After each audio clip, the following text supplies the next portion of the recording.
Queridos, por gentileza, eu gostaria que você abrisse sua Bíblia no Evangelho de Cristo, conforme escreveu Lucas. O capítulo é o de número 13. Nós iremos ler a partir do verso de número 10. Lucas, capítulo de número 13, a partir do verso 10. Nós iremos ler o 10, o 11, o 12 e o 13. Amém? Na versão que eu tenho em mãos, diz assim: certo sábado, Jesus estava ensinando em uma sinagoga. E ali estava uma mulher que tinha um espírito que a mantinha doente havia 18 anos. Ela andava encurvada e de forma alguma podia endireitar-se.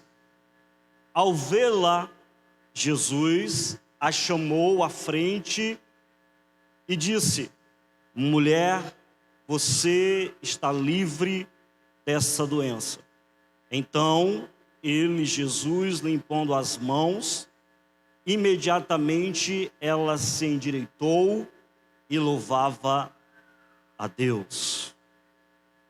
Queridos, eu quero ministrar uma palavra sobre o tema gratidão, o caminho para o milagre. Gratidão, o caminho para o milagre. Entenda uma coisa: quem quer viver ou quem precisa viver o milagre, precisa aprender a manter a gratidão no coração. Entenda isso. Porque não viver a gratidão ou viver a ingratidão é abortar milagres que já foram gerados. Porém, você ainda não tinha tomado posse. E a ingratidão te impede de tomar posse dos milagres. Eu costumo dizer que a gratidão, ela é o nutriente que faz florescer a vida. Acredite, sua vida será mais bela se você for grato. A vida se faz mais bela a partir do momento que nós somos gratos. Por quê? Porque a gratidão é a pavimentação que nos conduz aos milagres de Deus. Amém? Alguém já dizia, e sempre que eu digo alguém já dizia, é porque não é uma frase minha, e eu não lembro quem falou, e se eu lembro, eu não consigo pronunciar o nome. Mal sei português, então não vou arriscar algumas palavras, alguns nomes, né? Mas alguém já dizia que a gratidão, ela é a memória do coração. E eu digo que a gratidão, ela precisa ter um destaque na nossa vida. Se a gratidão fosse um livro, ela deveria ocupar um lugar de destaque na nossa estante. A gratidão, ela precisa ser um arquivo de acesso rápido. Sabe como o computador, que você pega alguns arquivos e você faz um atalho e deixa na sua área de trabalho ou na mesa dele ali, do computador, para que quando você precisar, você tenha um acesso rápido àquele arquivo. A gratidão precisa ser um arquivo de acesso rápido da nossa alma. Por quê? Porque a gratidão é o caminho para o milagre. Permita-me, por gentileza, fazer algumas declarações acerca do texto que nós lemos. O dia era um dia especial. Era um sábado. Nós lemos isso no texto. E você sabe que o sábado, para a cultura judaica e para a religião judaica, é o dia mais importante da semana. O lugar era um lugar extremamente importante e digno de reverência. Era uma sinagoga. E naquela sinagoga, naquele dia, eles recebiam um convidado especial, Jesus, o Cristo, o Filho de Deus. Deixa eu dizer algo para você. Hoje é um dia especial. A nossa cultura, cristianismo, o domingo é um dia especial. Este lugar é um lugar especial, é um lugar importante. CB Vida é a nossa casa, amém? E neste lugar, o mesmo Cristo que estava naquela sinagoga, o mesmo Jesus que estava naquela sinagoga, estar aqui essa noite. Embora invisível, mas a sua presença é real nesse lugar. E se você crê nisso, aplauda o Senhor Jesus, amém? Ele está nesse lugar. E Jesus estava ali fazendo o que é a sua especialidade. Milagres, não apenas isso. Jesus estava ensinando, diz o texto. Jesus estava ensinando. E a Bíblia diz, nós não lemos esse versículo, mas é o versículo 14, diz que havia ali uma grande multidão. Era um dia especial, era um lugar especial. Havia um convidado especial, então havia uma multidão. Mas no meio daquela multidão, uma mulher chama a atenção de Jesus. Vendo-a, Jesus. Uma mulher chama a atenção de Jesus e ela chama a atenção de Jesus não pela roupa que ela vestia.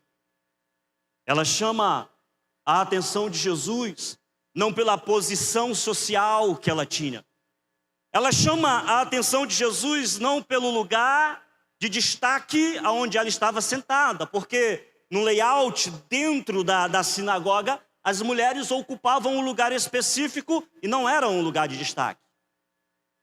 Aquela mulher, ela chama a atenção de Jesus pela sua fé, apesar da sua deficiência. Entenda isso.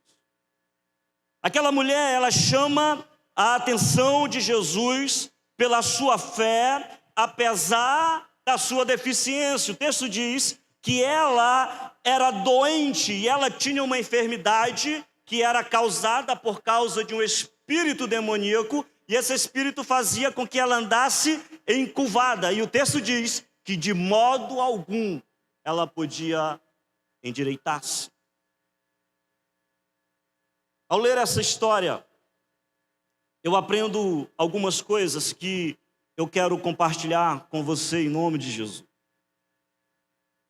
Eu vou pedir, por gentileza, se possível, alguém me ajudar no louvor, só um teclado, ou então se a mídia puder colocar. Eu não sei porquê, eu não sei se é impressão, mas eu acho que eu poupo mais a voz, eu acho que eu consigo segurar um pouquinho mais a voz. Obrigado, vamos aplaudir o Senhor Jesus pela vida do nosso tecladista. Marcelo, eu não sei porque eu tirei João, né? Estou chegando agora, né, irmão? Deus abençoe todo o nosso ministério de louvor em nome de Jesus. Então, nesse texto, nós aprendemos algumas coisas. E eu quero compartilhar isso com você. Acerca desse tema, gratidão, o caminho para o milagre. E a primeira coisa que você precisa entender e que nós aprendemos nesse texto é que nós precisamos ter um coração ensinável. Entenda isso. Ser grato, viver os milagres de Deus, começa a partir do momento que eu crio a capacidade de aprender sempre, de estar disposto a aprender sempre, apesar de quem eu sou, do que sei ou do que não sei. O texto diz, eu vou repetir isso, Jesus estava naquela sinagoga ensinando. Jesus não foi ali para fazer um milagre, mas o milagre é consequência dos ensinamentos de Jesus. Jesus estava ali ensinando. Enquanto ele ensinava, ele também curava. Jesus era reconhecido por alguns como o Filho de Deus.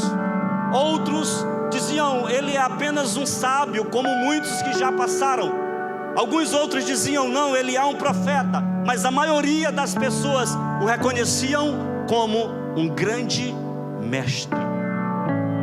Há inclusive livros que falam só sobre os métodos de ensino de Jesus. A maioria o viam como um grande mestre, como alguém que sempre tem algo a ensinar. E no seu ministério você vai ver Jesus ensinando nas montanhas, Jesus ensinando nas praias, Jesus ensinando a bordo de um barco. Você vai ver Jesus ensinando nas casas. Você vai ver Jesus ensinando, como o texto que nós lemos, dentro de uma sinagoga. Entenda por sinagoga um templo religioso. O texto diz que Jesus estava ensinando naquele dia.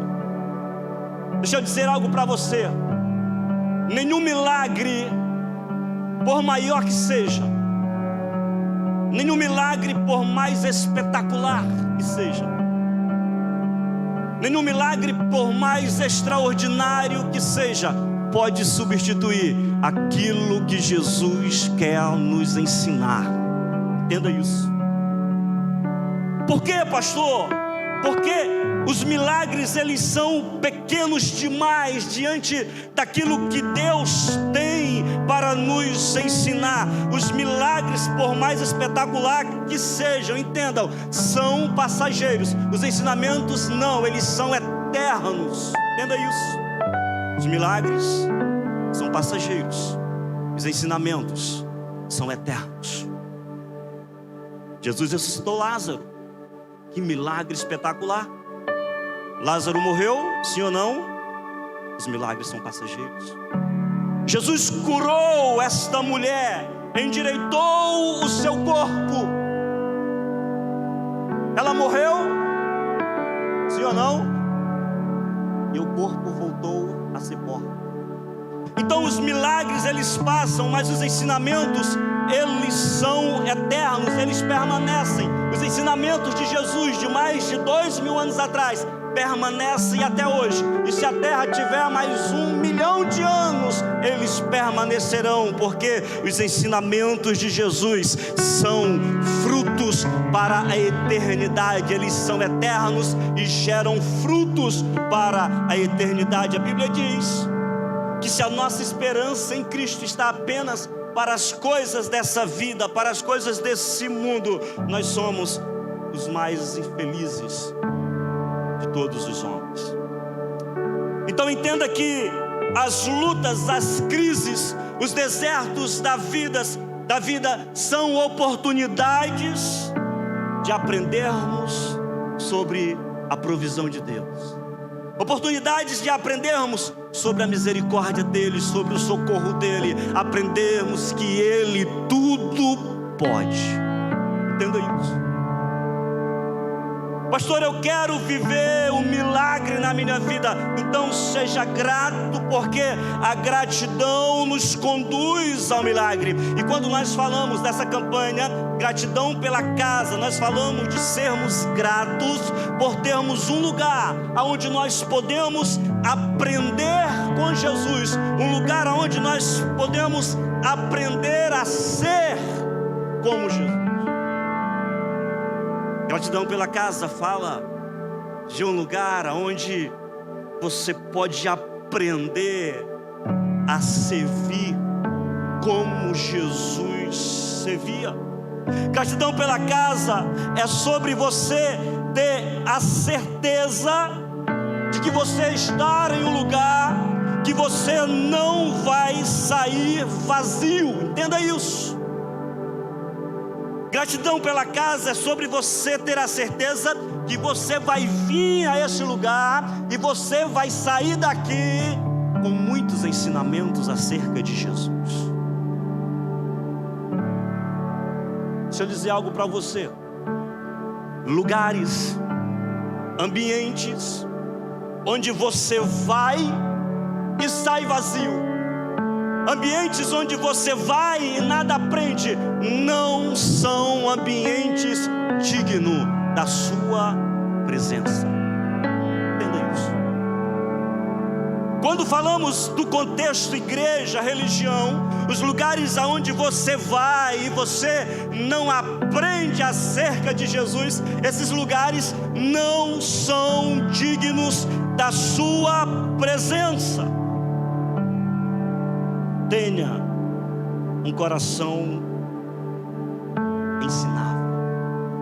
Esteja disposto a aprender, e aprendendo, seja grato a Deus por esse lugar aonde você vai e você aprende acerca de Jesus. A segunda coisa que nós aprendemos com esse texto é que nós precisamos cultivar uma fé inabalável.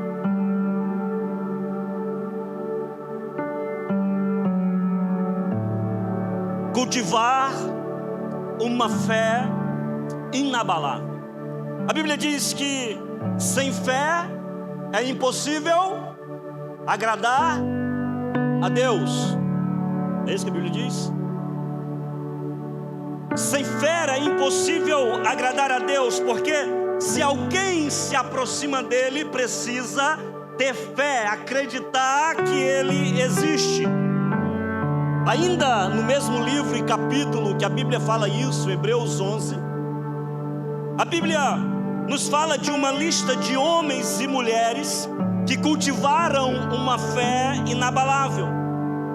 Pessoas que mantiveram no coração uma fé inabalável e pela fé conseguiram grandes feitos. E seus nomes ecoam de geração em geração e sempre serão lembrados pela sua fé. Pessoas, pastor Rides, que certamente não passariam em uma seleção humana, como o próprio Davi, que não passou nem na seleção do próprio pai. É claro que, para dar um desconto para Jessé, havia toda uma questão cultural / religiosa envolvida aqui.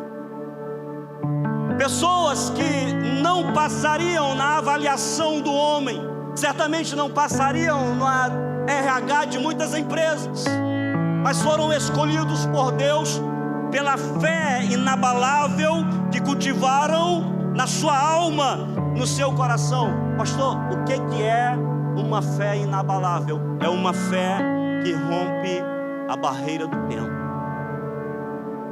A Bíblia diz, o texto que lemos, que aquela mulher estava enferma havia quanto tempo? 18 anos. Não eram 18 dias, não eram 18 semanas, 18 meses, eram 18 anos. Imagine, por a Bíblia dizer que era uma mulher, talvez ela tivesse 40 anos, vamos arredondar para 36 anos, metade da vida dela, ela passou doente, enferma, possessa por um espírito maligno. A fé inabalável é a fé que vence a barreira do tempo. A Bíblia diz que o choro pode durar uma noite, mas a alegria vem pelo amanhã. Acontece que quando a Bíblia fala de uma noite ou de um dia, a Bíblia fala de um período de tempo que não necessariamente são 12 horas. Você sabe disso? Às vezes o choro dura mais do que 12 horas. Às vezes o choro dura uma noite, e às vezes essa noite dura mais do que uma semana. Às vezes o choro dura uma noite, e para alguns essa noite tem algumas décadas. mas a certeza que nós temos no nosso coração é que um dia a alegria vai voltar a brilhar e a reinar na nossa vida, na nossa alma, no nosso coração e na nossa família. A alegria virá pelo amanhã. Essa é a dialética da vida. É assim para todos nós. Então, uma fé inabalável é uma fé que vence a barreira do tempo. Uma fé inabalável é uma fé que vence as limitações impostas pela vida. A enfermidade daquela mulher fazia com que ela andasse encurvada. Isso fala de uma limitação física. Mas aquela enfermidade era causada por um espírito maligno. Então ela também tinha uma limitação espiritual. E o fato daquela mulher andar encurvada como mulher, tinha a autoestima lá embaixo. Por quê? Fragilizada. Por quê? Porque não era qualquer roupa que dava certo.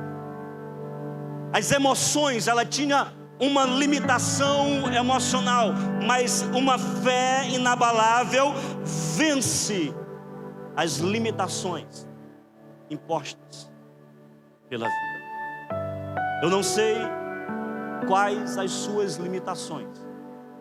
O que eu sei é que a fé que Deus compartilha conosco, porque entenda, fé não é produto do coração do homem, assim como o amor não é produto do coração do homem, porque o coração do homem é enganoso e o coração do homem não pode produzir nada perfeito. A fé emana de Deus, o amor emana de Deus. Então, quando nós falamos de gratidão, nós também falamos sobre isso, sobre ser grato a Deus, porque temos fé, e a temos porque Ele deu para nós, Ele colocou no nosso coração. Entenda isso.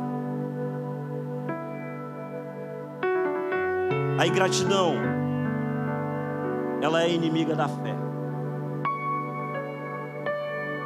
Não manter gratidão no nosso coração é você não viver os milagres de Deus na sua vida. Entenda isso. Fé e ingratidão não andam juntos.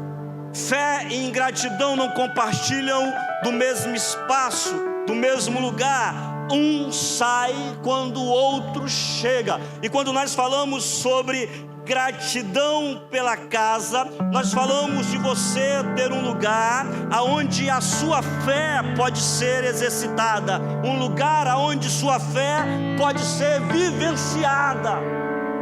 Quando nós falamos sobre gratidão pela casa, nós falamos de um lugar onde você pode vir, depositar a sua fé, unir a sua fé à fé de outros e ver milagres acontecendo na sua vida.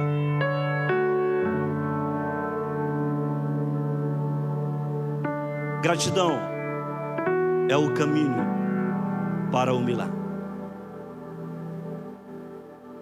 E por último, para vivermos o milagre de Deus sobre as nossas vidas, é preciso estar no lugar certo.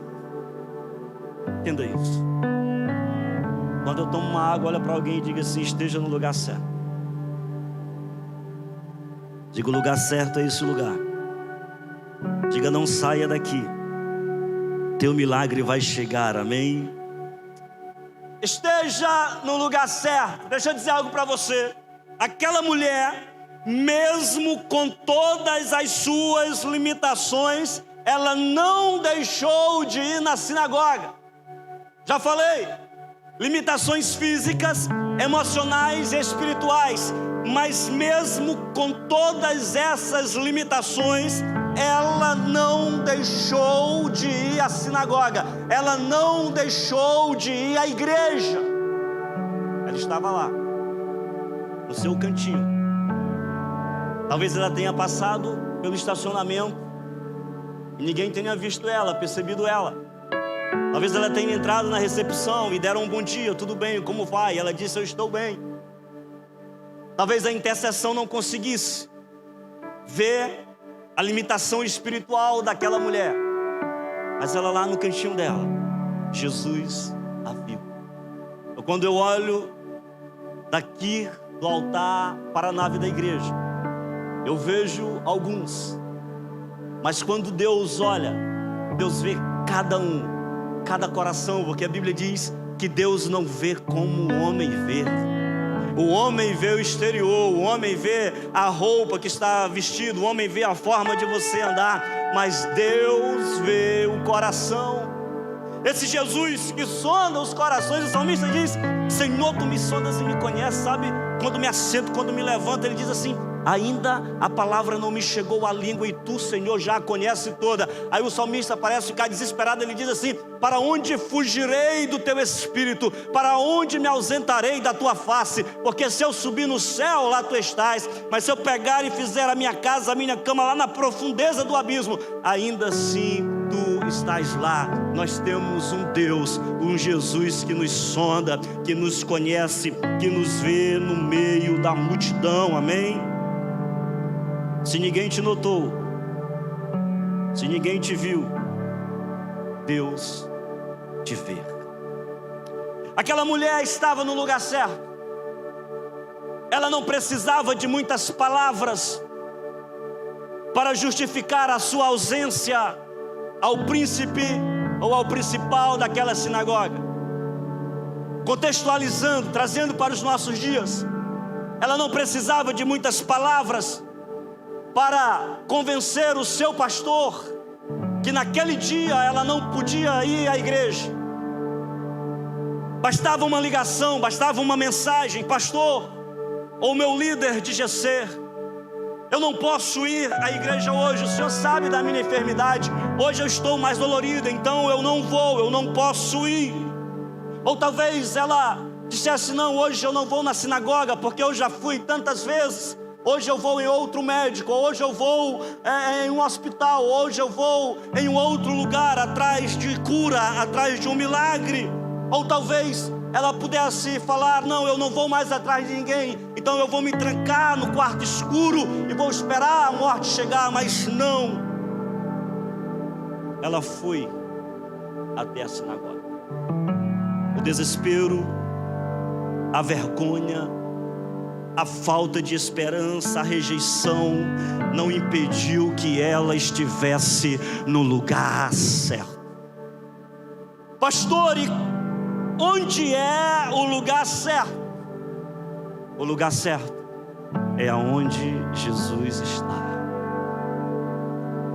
Pastor, e onde Jesus está? Ele mesmo responde, Mateus 18:20: onde estiverem 2 ou 3 reunidos em meu nome, ali eu estarei. Onde estiverem 2 ou 3 reunidos em meu nome, então ali eu estarei no meio deles. Jesus está no GC, Ele está na quinta-feira no Passo de Fera aqui, Ele está essa noite aqui, aonde há louvor, aonde há glória ao seu nome, Ele está presente.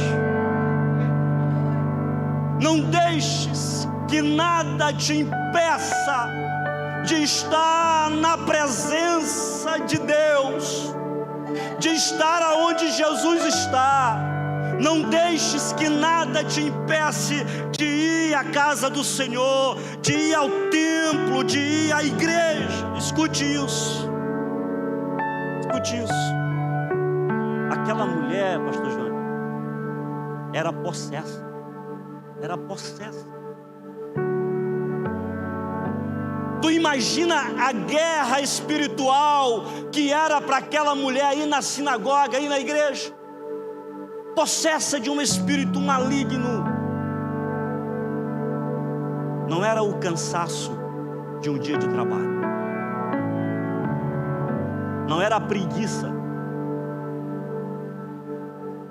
Não vai dizer que tu nunca teve preguiça de ir para a igreja. Não era o jugo. Sabe, não era a chuva, não era o inverno, era um espírito maligno.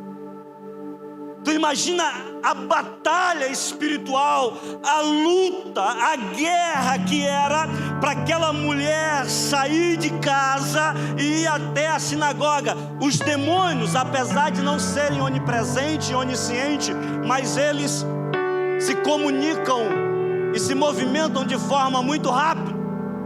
Porque se eu posso fazer uma ligação para alguém que está lá em São Paulo e falar ao mesmo tempo, imagina no mundo espiritual a rapidez que é. Os demônios sabiam que Jesus estava naquela sinagoga. E sabendo que Jesus estava naquela sinagoga, eles sabiam que eles seriam expulsos daquela mulher e que ela seria curada dali.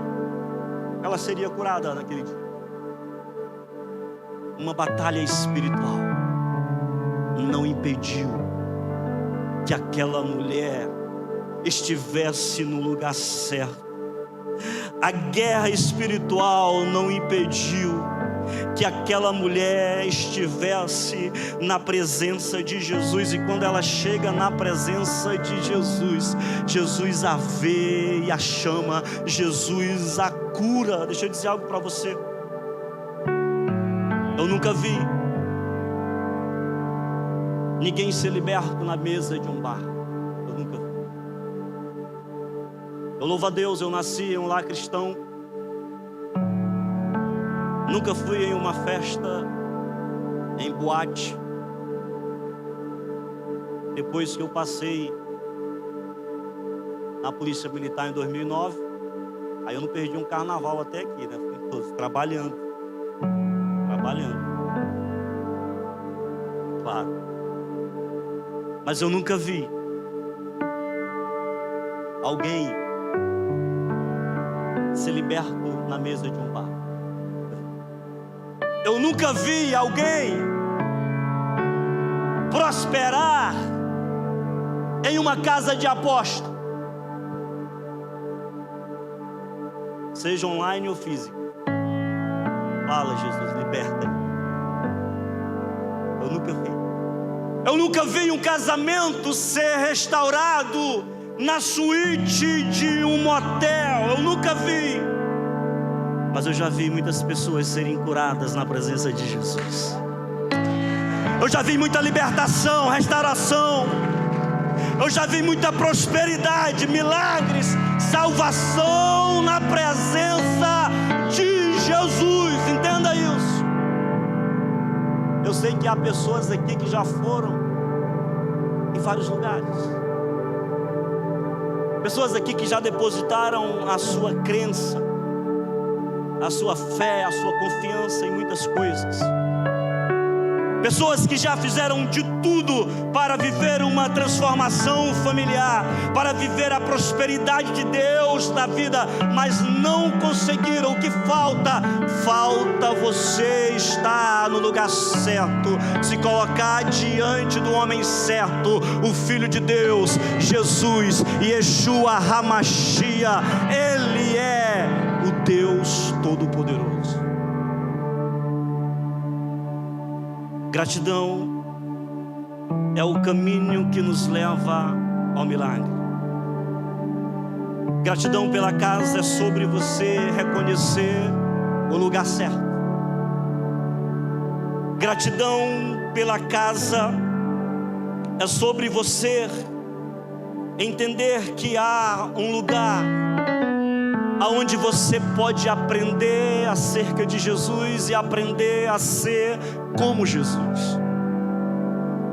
Gratidão pela casa é sobre você entender que existe um lugar aonde a sua fé é exercitada, aonde a sua fé é fortalecida através da palavra de Deus, porque a fé vem pelo ouvir e o ouvir a palavra de Deus. Eu estou aqui na igreja, vim de Cruzeiro, mais ou menos 7 meses. Estou aqui e todo dia que eu venho aqui, eu ouço a palavra de Deus, sendo ministrada nos louvores, sendo ministrada nos abraços lá na recepção, na forma de receber pelos voluntários do estacionamento. Então, gratidão pela casa é sobre você entender que há um lugar onde a sua fé pode ser exercitada, onde a sua fé pode ser fortalecida. É sobre você ter um lugar para orgulhosamente dizer: eu faço parte. É a minha igreja, apesar de sabermos que a igreja é de Jesus, mas é bom olhar e dizer, não, a minha igreja é a CBV. É sobre você ter um lugar que você pode chegar para alguém e falar assim, olha, eu conheço um lugar que se você for lá, a sua vida vai ser transformada. Eu conheço um lugar que se você for lá, a tua família será transformada. É sobre você ter um lugar onde você pode dizer a alguém, eu conheço um lugar onde você pode recomeçar, um lugar onde Deus vai mudar a tua história, um lugar onde Deus vai mudar a história da tua família. Quero convidar o Ministério do Louvor, em nome de Jesus.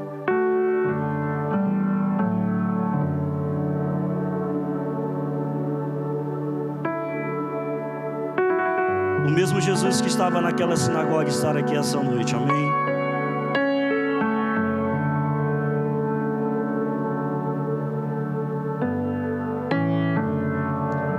Eu não sei o que anda torto na sua vida, eu não sei. Eu não sei o que precisa ser endireitado. Eu não sei o que está fora de prumo na sua vida. Eu não sei como anda a sua vida financeira. Talvez você diga, pastor, a minha vida financeira está toda torta. Talvez a sua vida sentimental, os seus relacionamentos, seu relacionamento conjugal, relacionamento com os filhos, talvez esteja completamente torto e precisa ser endireitado. Eu não sei, o que eu sei é que há um Deus que pode endireitar a tua vida. Há um Deus que pode mudar a tua história. Há quem diga que pau que nasce torto nunca se endireita. E alguém completa dizendo, até que esteja diante do carpinteiro, Jesus de Nazaré, não é isso? Pau que nasce torto nunca se endireita, mas você não é pau, você não é madeira, você é gente, filho de Deus, criado por Ele. Então aquilo que está torto na sua vida vai ser endireitado para a glória dEle. E se há um espírito que te oprime, ou se você está em um estágio de chegar à possessão demoníaca, há um Jesus, o Cristo, o Filho de Deus, que tem autoridade para expulsar qualquer demônio. Não é o pastor, não é a igreja, não é, ou não são os intercessores, é o sangue de Jesus que foi derramado na cruz do Calvário.